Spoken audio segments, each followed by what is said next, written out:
Jam pira iki to? Jam 2 kurang 5 menit.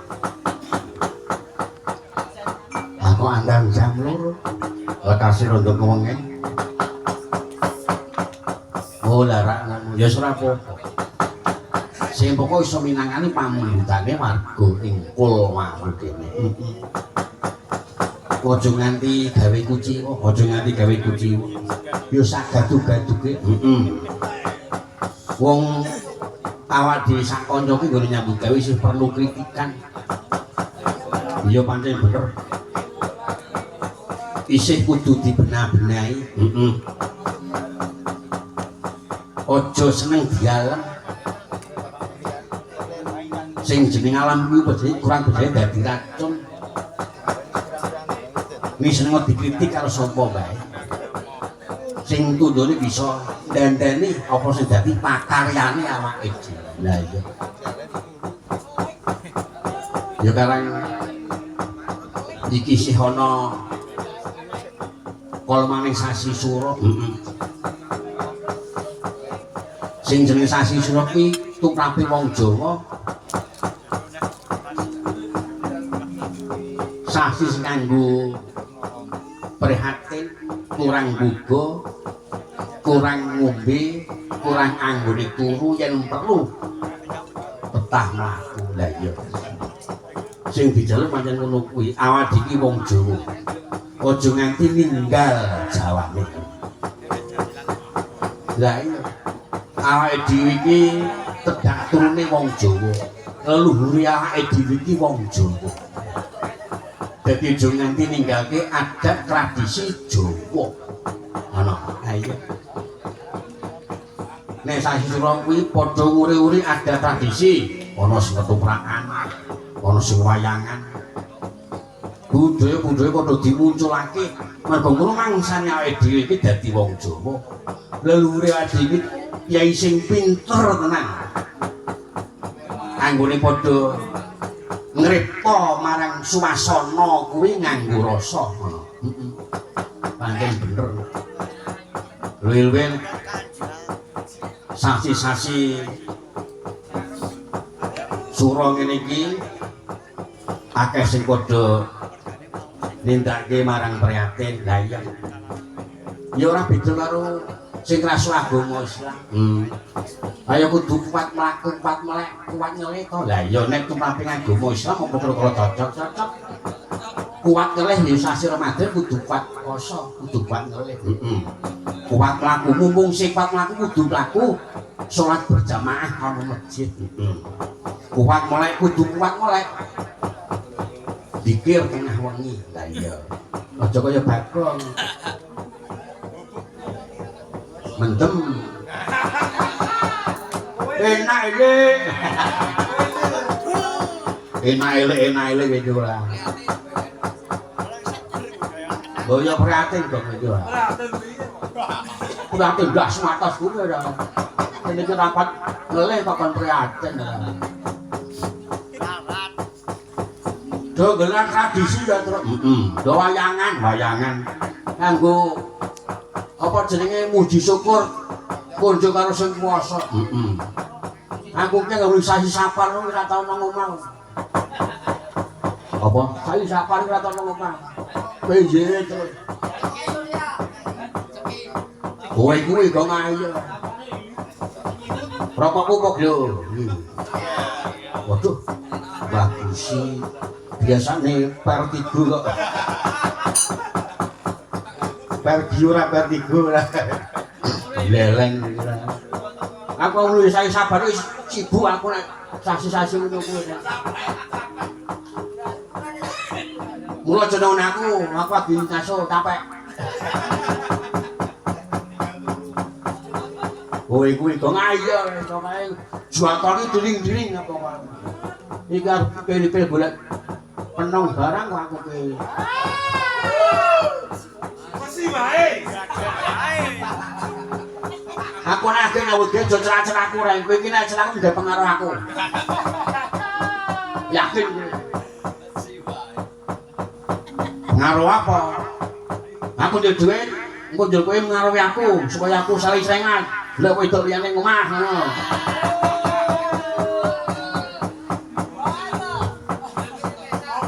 Ya minggu iki arek menungsane kok ya kowe iki ora. Ngono iki arek menungsane. Wong nyatane wis dipengaruhi ya sumrindil ngono kok dadak. Lah tak pikir-pikir ki omah ki bosen ya, Krek. Lah ra tenan to. Ya pancen kelakuane iki. Lah ya meneh nyambut gawe ngono ki bali-bali. Aku bali-bali omah kok ngerti rancangan gamelan aku cate biru. Waduh. Golenceng.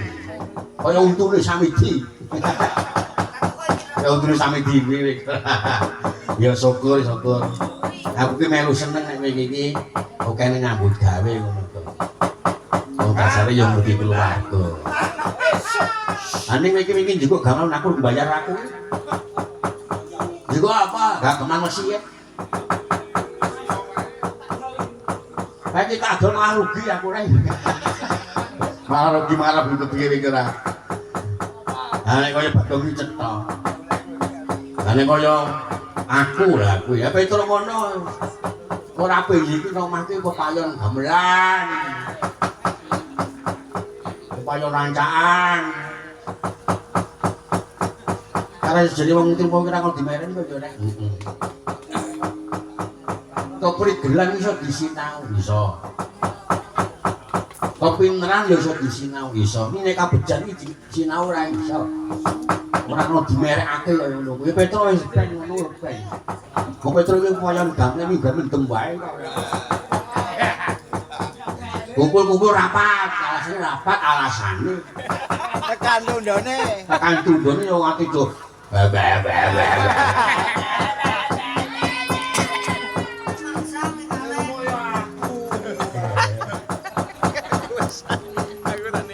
Aku wis tau nyupir iki karo jaman pae viral lagune wong lepas tang aku. Nyanyi wong joget-joget mobil limpang nang alek. Modal ora aku. Aja ngono kuwi Bang. Iki ngrusak raga.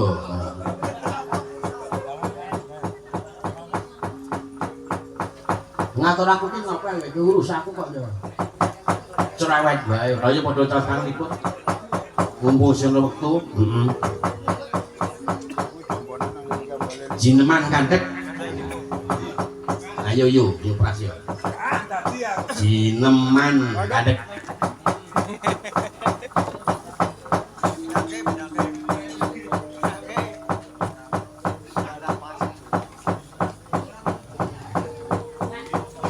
Iki sing ora tau leren melu sapa-sapa melu sapa-sapa. Suarane yo apik. Tur penggemar yo akeh. Penggemar pemabuk. Apa yo? Penggemar pemabuk.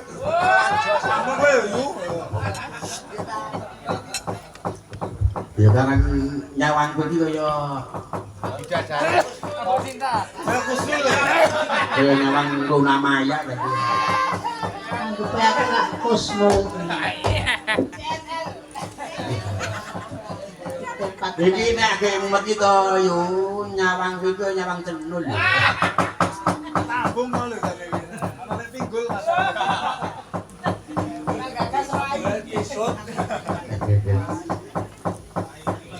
Ayo ra ngono ya. Nek nyawang den iki kaya nyawang haji cilik.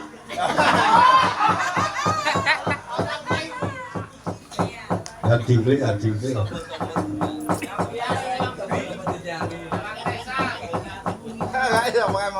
Nek nyawang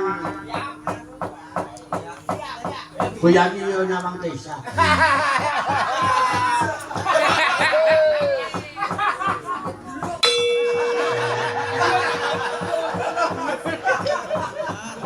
Tapi ngarane boncengnya aku yo ngerti ya.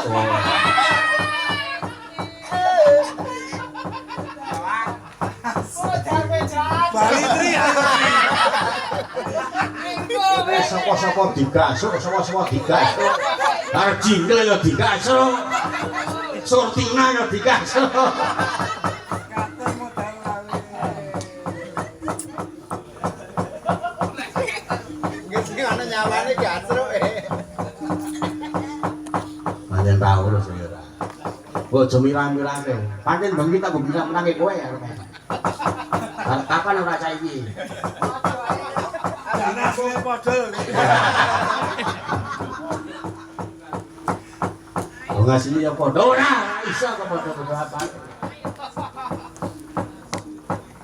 Aku saiki ora tau ngene. Ora. Ngene. Tahu mergo rakyat. Wingi akeh cemplung kali deh. Wingi akeh cemplung kali. Ayo.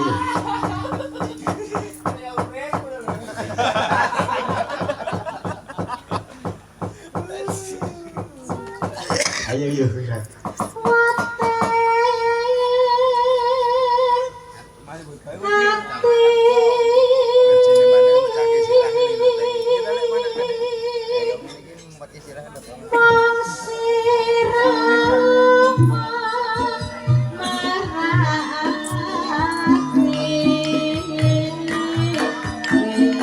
Oh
Malah ngeres dong ya. Terus ke ya.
Warnanya tetap Jostis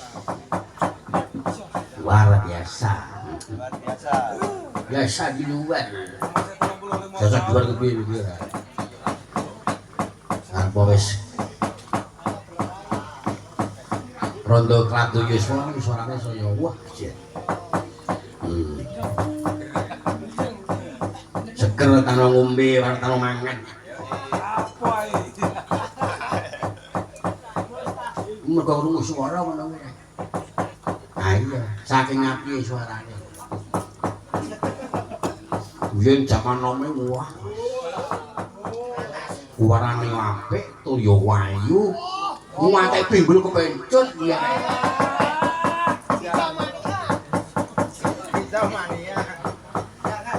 Jaman bina ya.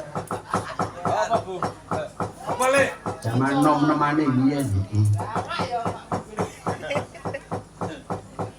Wong yen ibune swati bubur ya suarane ya ngono kuwi persis ngono. Nyamblang tenan. Wis ganti dia. Ya. Melatih nunce ya. Iki ngomong nyawang Pak BC bae ngapa ya? Napa? Kok nyawang Pak BC wae terus ngapa ya? Nah, anu pun dangu mboten panggih Pak. ABC. Tangan ngono. Kowe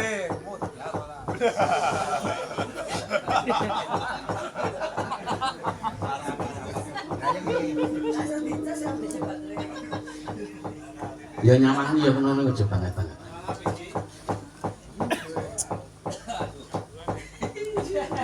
Nyawang ya ngono aja banget. Belum mulai. Mas Sudi tak senemane Mas. Alumni. Mantan dia. Mantan.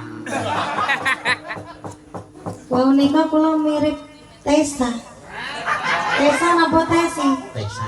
Kados napa niku, Pak? Ya. Cantik ngoten lho. Oh lho kepiye. Nek ora iso gawe Gawe sing semeng. iso gawe geger senang omah barang kuwi. Kalau sing jenenge Tesa. Wayu wong iki.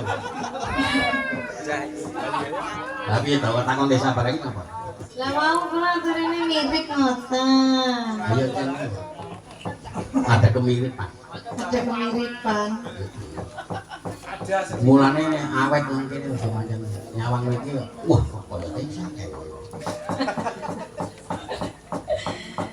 Dia penyanyi iki ya. Hah? Dia penyanyi. Nyanyi kok ya nyanyi. Wah penyanyi lah gudruk apa? Gedrok.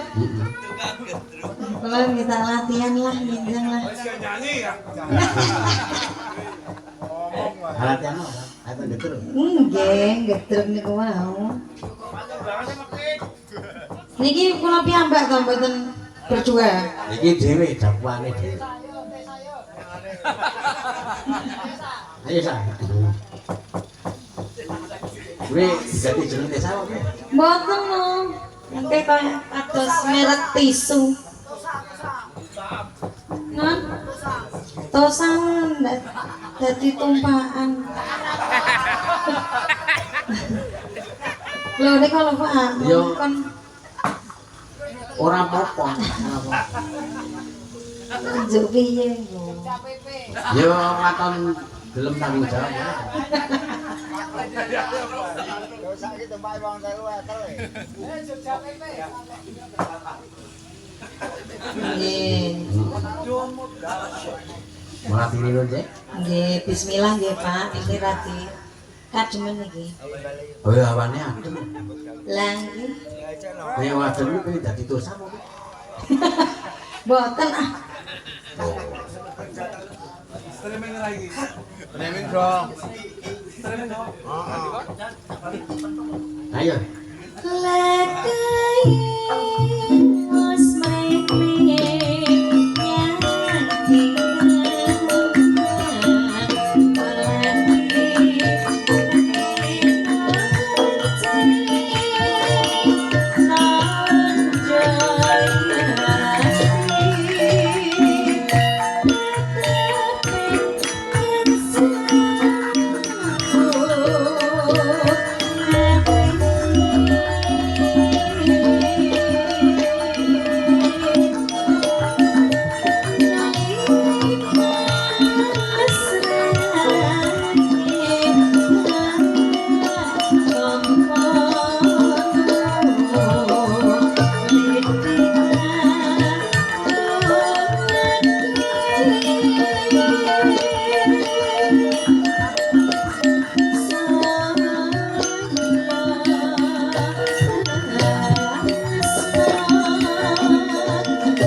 Ya, oke, lanjut. Iki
Matur nuwun.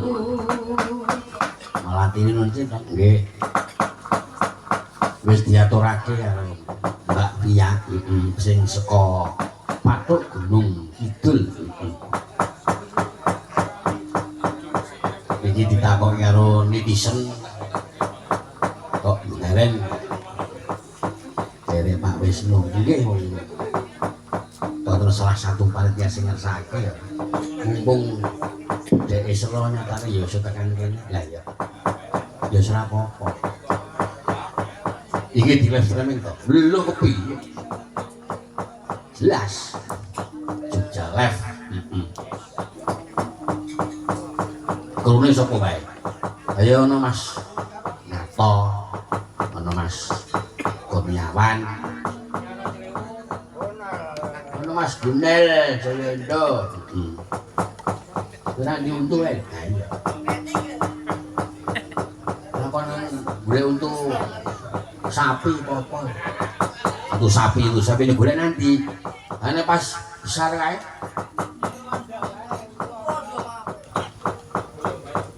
jadi ngawur wae lah wis kulino karo awake dhewe lha ya nandi wae karo awake dhewe matur sembah nuwun wis kaya keluarga wong sesuk ulang taune ya awake dhewe sing ditingali oh ulang tahun Jogja Live Sidono Bantul ora sida ditenang Kulon Progo oh mulai kok nang lapangan lali dia ngerti ya lapangan dong sesuai salah sadar arep lho sesuai lho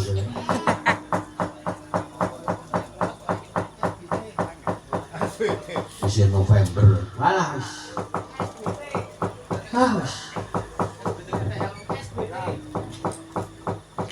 diarep-arep nang tudone ning SBT ora ya biasa iki ganti obahe lah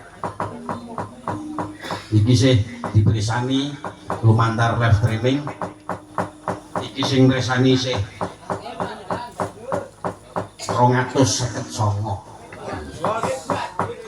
matur sembah nuwun muga-muga diparingi sehat sing padha resane lumantar YouTube sehat panjang umur melu ngancani awake dhewe nggone nyambut gawe ya ora sae ayo ta lagune wali janjine iki cekel lah umurmu piro ta dalam umurmu piro 17 weh lho itu mas kowe tenan nih ketoke pinten Mbak kowe iki ya kira-kira ya